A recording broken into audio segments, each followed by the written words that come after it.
I'm currently in the minivan. I gotta drop some things off at the post office, and then we're gonna go to Hobby Lobby and pick up a few supplies, so come on.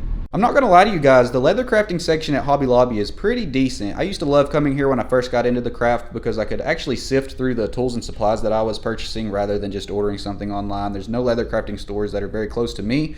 And as far as the basic fundamentals go, like cutting, stitching, coloring, they even have some basic stamping tools. Pretty much everything you need to just get your feet wet and get started in the craft if you're interested in just dabbling or starting it as a hobby. They've got what you need here. I don't know if all Hobby Lobbies are like this, but this one in particular has a pretty good selection. Keep in mind you're not going to get the highest quality tools or leather, but it is a good place to start. Anyways, back to what I came here for. I've got my window unit on because it's crazy hot. It's July, and so I apologize for the noise. If I turn it off, I'll probably die. I've got some really cool feedback on this latest video that I posted of this oak leaf and acorn belt pattern. So thank you guys for watching that.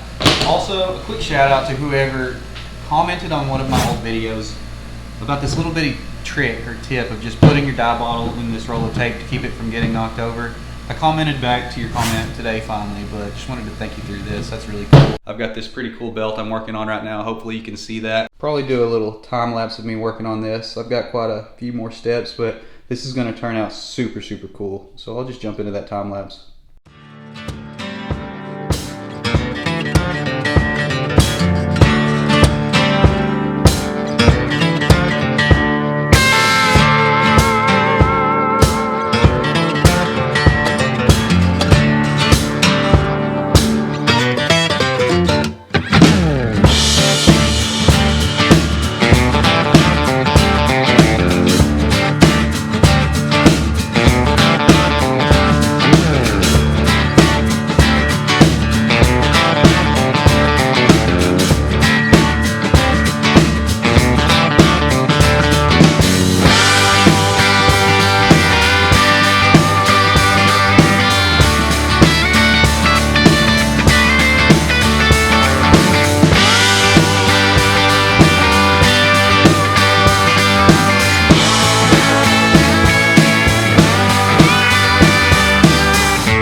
So before we go on and before I show you that cool belt I just finished, even though this video is going to drop at a later date, today is the 4th, so happy 4th of July. I'm very fortunate enough that I got to spend the day in my shop doing what I love. I'm very grateful for that. And even though there's times when I think it's hard and it sucks and I question if I should even keep doing this or if I should just switch and do something else, I hope that I never take for granted the opportunity that I've had to at least chase this dream. Since I've started doing leatherwork, I've had some amazing opportunities and some really cool experiences. This is just one of those experiences that I partially documented and I just wanted to share with you guys. So a few months ago, a man by the name of Todd Sussman reached out to me. Todd is an actor and an acting coach, and he wanted to place an order for a custom belt.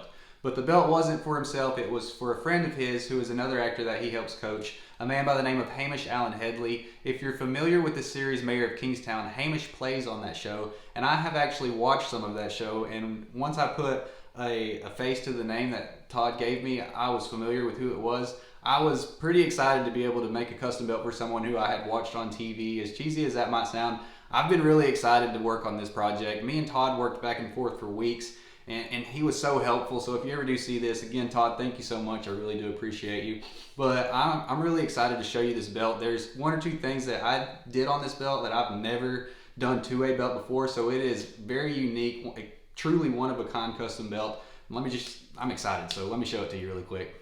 So as me and Todd were designing this belt, we went with that traditional flowing full floral look, but we opted for leaves instead of flowers. There are some blooming flowers around the name, but the design is primarily leaves. And then you can see we got that dark brown border with a dark brown buck stitch.